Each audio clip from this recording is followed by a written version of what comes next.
It is my belief that things don't just happen by chance, but by proper planning. Do you have a retirement plan or simply have an investment portfolio that can use some fresh ideas? Hi, my name is Mike Ecker, and my podcast is called Investment Choices. In my podcast, I will be speaking with professionals who will be discussing alternative investment ideas that may be a good fit for your financial plans. There is more to investing than just stocks, bonds, and mutual funds. Hi, everybody. This is Mike Ecker. My podcast is called Investment Choices other than stocks, bonds, and mutual funds. And before we start today, I just want to hope everybody is staying safe, social distancing, using a mask where you can. We need to work together as a unified country so we can win this thing over and take control of it before it takes control. Also, even though this is going to be a time podcast, it's going to be on for a while. We want to send Ambrose and I want to send our best wishes to the families out west. These terrible fires destroying the 7 states they're in. We hope everybody is safe and as safe as you can be in this kind of disaster. Before I start the podcast, again, I want to tell everybody that we deal with alternative investments. We are not suggesting you purchase anything. Before you should do that, you should call your investment advisor and speak to them, make sure the investment's good for you. These investments are for qualified investors who usually make $200,000 or more and have a net asset value of $1 million. So it's kind of a disclaimer. We're trying to educate. We're not trying to sell anything. If you have questions, just let us know. And if you don't have a financial consultant, give me a call. Okay, we're lucky enough today to have Ambrose Aston. Did I pronounce that correctly? You did indeed, Mike. All right, 20-year veteran in the financial services industry with specialization in distribution and capital markets. He began at Morgan Stanley and specialized in real estate since that time with Wells Real Estate Funds, Grubb & Ellis, Griffin Capital, and most recently for Blue Rock Capital. Ambrose has a BS in finance from Syracuse University. And I appreciate you being with me today, Ambrose. Thank you very much. Thank you for having me. Thank you. Let's just start off and understand the industry and your perspective, because this is kind of unique. This is an up-and-coming field that I want to educate our listeners to. So tell us a little about the industry from your perspective. Yeah, certainly. Well, thank you for the opportunity, Mike. So the industry in question that we're talking about is the single-family rental industry or single-family homes, better known as SFR. Most people are shocked to really understand the size and scope of the industry at around $35 trillion. To better put that in perspective, if you were to add the S&P 500 market capitalization at around 20 or so trillion, and then throw in the U.S. marketable treasuries at around 13 trillion, the SFR market's still larger. So just a very vast, large size asset class. Breaking that down kind of further, when you look at kind of how many SFR assets are at around 2.3 trillion, or about 35% of the single family properties within the United States. So just a massive asset class, and posing a great opportunity. Owning realty properties is a new business concept, and now we understand the scale of this particular asset class. But if you could, help us understand the market forces driving this industry. Yeah. So you really have 3 factors that really come into play here. So the first being kind of the growing number of seniors downsizing. My parents, great example. They're in their mid-70s now, and they've moved from a rather large single-family home to they've chosen to rent a townhome. So much more flexibility there, simplifying one's lifestyle, if you will. So that would be one, and that continues to be a very large growing trend. Next is really more pertaining to kind of the offsprings, right? The children, if you will, right? So young adults moving on their way out, yet not quite ready to venture out and kind of plant roots and purchasing of their own home, primarily because of the ability to have flexibility in jobs, right? Back in the day, it was very common to get a job and be there 10, 15, 20 years. The new generation now, they are popping from coast to coast. They want flexibility, and home ownership is not necessarily something that is desired at an earlier age. So that would be number two, which obviously the rental market provides some flexibility there. And third, really, unfortunately, this is a hangover of kind of the 08, 09 real estate crash. So you still continue to have a lot of foreclosures, and people who actually had a lot of foreclosures then, they're still continuing having a lot of trouble in terms of credit and the availability of credit to purchase homes. And as a result, that coupled with the tightening and kind of tightening of the ability to get financing has provided more opportunities for rentals. So those would be kind of the three issues there. I'll add one other point, which kind of makes it kind of an interesting proposition for us. Look at kind of the Bipartisan Policy Center suggests that over the next 10 years or so, we should have another 5 to 6 million additional renters coming onto the space. So again, a really good opportunity in the SFR space. I really like this because they are so much keener on saving and being involved in their lives than years ago. We stayed at home, we got married, we moved out, we had an apartment, that was it. The responsibility of a house sometimes is overwhelming. So getting a taste of it, so to speak, on what a house is involved in, it's a good learning experience, especially for a young family or a young couple starting out. Earlier, you mentioned that in the past, this asset class has primarily been a mom and pop industry. What are you seeing now?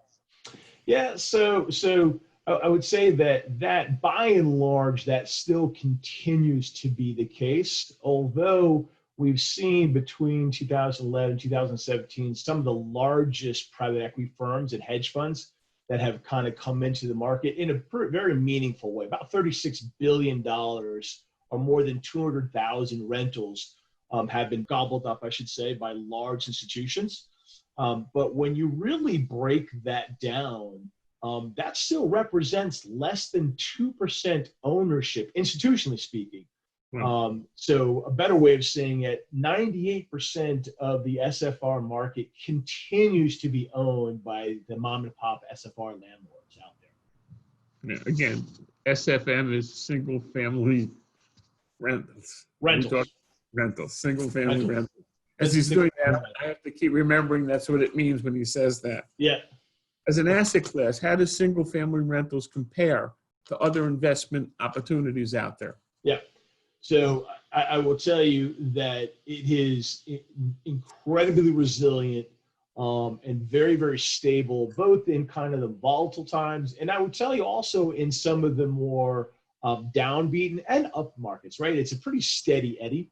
Over the past 25 years, from a historical perspective, it has really kind of kept pace with the S&P 500 and the broader markets. But one note that I've seen that really kind of separates this asset class from the more traditional bonds and the broader stock market is the lack of correlation with those more market-driven securities. So really you have, when the stock market goes down or where it goes up, you also have a contrasting investment in the SFR space. So it's not matching or mirroring what the stock market and or the bond market is doing. Interesting. Tell us more about how your business model or how a business model might be unique in this industry. Yeah. So from a company perspective, so we look at, we segment the markets out there, tier 1, tier 2, tier 3. Tier 1, typically your LA, your New York, your Miami, your large markets. We really shy away from those markets primarily because it's very, very expensive housing in general, let alone from a rental perspective. So really focus on the tier 2 markets. We are currently in 8 cities, 6 states, and what we really try to gravitate towards is assets that we can acquire at a very meaningful discount minimal remediation done, but we can collect a significantly high rent pool. And then also, we want to be in markets that are growing, that have a very large active rental pool as well. So you actually renovate these properties, correct? We do. We do. Okay.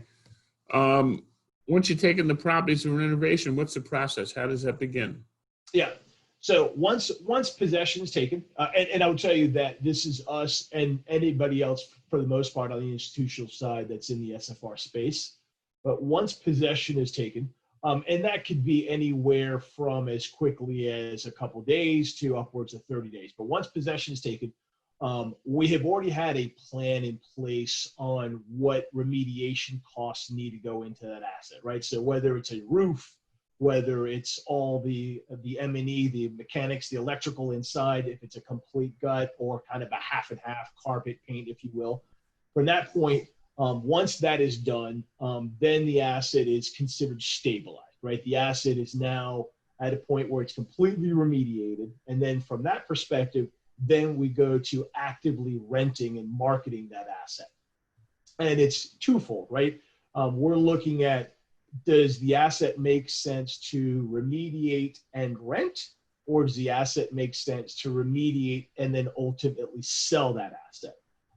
If it's the latter in that scenario, then we would sell that asset and then take those proceeds and either grow our enterprise, in other words, reinvest it back into more homes, or a number of things, if you will. But those are kind of the two scenarios that we utilize, whether it be just a pure rental or an outright sale of that asset. Yeah, I know that you might have some examples. Do you have an example or two that we could look at and maybe go through it? We do indeed. If you give me a second, let me bring it up. Tell us about this one here as a sample property. So yeah, so this was an interesting asset. So we were able to acquire this asset at the courthouse steps, which is predominantly how we acquire, and quite frankly, a lot of the institutions acquire assets at a significant discount to obviously the estimated valuation there. Originally, we were slating this property as a purchase, renovation, and rental. During the course of our renovation, there were several things in and around that marketplace that had really kind of escalated the valuation of the properties in and around this neighborhood. And so we rapidly realized that this property was really more beneficial to sell the property as opposed to just renting the property. And that happens from time to time. I mean, it's difficult to get a good insight as to kind of what's happening, because obviously real estate is very localized. But in this specific marketplace, initially this was going to be a rental, but turned out to be an actual sale. So there's two options that you have when you're looking for a house. It's either one that's a good rental prospect or one that's a good sale prospect. That's correct. Okay. Go ahead with this example. This is interesting here. So it looks like the purchase price was $222,000 and you have a renovation budget of $95,000. How do you equate the renovation budget to the purchase price to know if you're going to sell it or rent it? Yeah. So oftentimes what we look at is what the rental yields are within the marketplace first and foremost, and then the caliber of the asset too as well, right? Because, as you can see here, this is aesthetically, this is a nice looking home. So oftentimes what we like to do is we like to keep the more aesthetically pleasing, call it curb appeal, if you will, properties as a rental standpoint. In this market in particular, this was, and we because of the cost in the property, initially we were thinking, okay, we're not going to put as much money into the asset and keep it as a rental. As we started seeing the escalation in valuations in these properties, we actually goosed up the renovations. So we put some higher end finishes to hit a higher number in an estimated sale. So this was kind of a real-time change. Normally, We are prior to even touching the asset, we've got a already mapped out plan on a predetermined decision as to whether that property is going to be a complete remediation and sale or a remediation and rental. This was a bit of an anomaly here in this scenario right here. So this particular one, the total cost was $317,000, and the estimated price. Did you sell? Was this property sold? This property has been sold. Yes, it has been sold for $459,000. So that money, when somebody's in this particular investment class, gets reinvested, or does it go back to the investors? How does that usually work? So it's a combination of both. In this scenario, and for us, and I'm speaking kind of broadly of institutions in general, depending on what is kind of laid out within their offering memorandum, whether it be an income component that comes out, or it may be a total return. In our specific case, we have a bit of both. We have an income component that we pay out to our investors, and we also have a growth component that we're trying to adhere to as well. So we had a little bit of both, proceeds going out to our investors to meet our income component. The remaining gain off of this property was absorbed back into the fund to better redeploy back into more properties, if you will. When somebody looks at this kind of investment, are they looking for something that runs a period of years, or do you have a time frame of what you're looking at to, like an investment like this to mature? So I know sometimes when you go into these investments in Reg Ds and REITs and everything else like that, they go out 5, 6, 7, 8 years. Is this something like that? This is a long range, or do you have a shorter goal in mind when you do this? Yeah, so our time frame is we're looking at a 3 to 5 year time horizon. And when I mean time horizon, what in terms of 3 to 5 years, upon a 5-year completion, we're looking to exit all of the assets, return principal back to our respective investors, and then any profitability above and beyond that. And so we view 5 years as kind of midterm. I do realize that most investors, particularly in this environment, view 6 months as long-term. But 3 to 5 years is kind of a more midterm horizon. And what that effectively allows us to do is it allows us to acquire the assets, remediate the asset, let it simmer or incubate, if you will, get a nice cash flow from these properties, and let kind of the organic appreciation as well as the rent escalations to kick in to further increase the value of that property.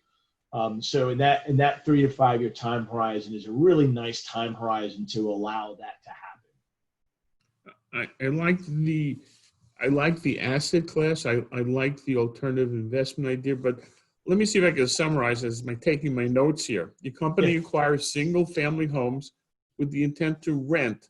So you also have the option to sell a property if the property has potential exceeds the value of renting. And I guess you have some kind of formula that you use between the profitability of renting and the profitability of selling. So I guess there's a formula in the secret sauce, I guess, that you're not going to tell us about. So in spite of the trend in the industry, which has been in existence for centuries, it's dominated by mom and pop operations. Only 2% is owned by institutional investors. Unbelievable. This provides companies like yours, as I understand it, significant growth opportunities. I also like the idea of kids getting into owning a home or renting a home opposed to renting an apartment, so they can actually get the feel of it. It's like a good relationship. You want to be able to understand what it is before you get involved, and you buy a home and you shouldn't have bought a home. Yeah. And you can rent this and get out of it. So I like that asset also, that idea rather. The company is sensitive to the needs of the tenants and therefore seeks to acquire homes that are close in amenities and employment centers. So you're not buying in out in rural areas. You're buying where there's a demand for the house down the road. And one of the key factors I think you said is that you buy off of what kind of list do you get home sometimes, you said? I forgot what that was. You mentioned how do you acquire some of these homes? Yeah, so predominantly, I would say upwards of 95+% of our assets are bought through share sales, foreclosures, so literally at the respective municipalities.